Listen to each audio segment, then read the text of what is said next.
আসসালামু আলাইকুম ভিউয়ার্স, আশা করি সবাই ভালো আছেন। আল্লাহর রহমতে আমরাও ভালো আছি।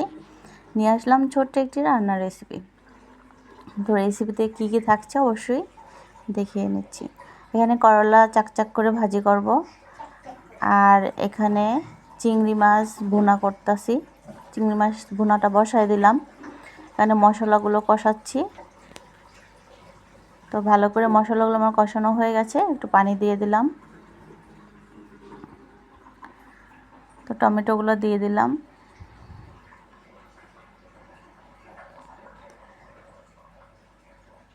তাই যে আমার চিংড়ি মাছ ভুনাটা হয়েও গেছে। কে কে চিংড়ি মাছ পছন্দ করেন অবশ্যই কমেন্টে বলে যাবেন, আর ভিডিওটা ভালো লাগলে লাইক কমেন্ট শেয়ার করতে ভুলবেন না। আর এখানে ছেলের জন্য চিংড়ি মাছ একটা ভাজি করে দিচ্ছি।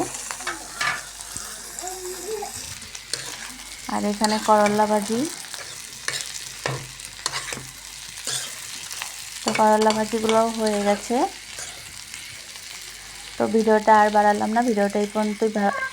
সবাই আশা করি ভালো থাকবেন। আল্লাহ হাফেজ।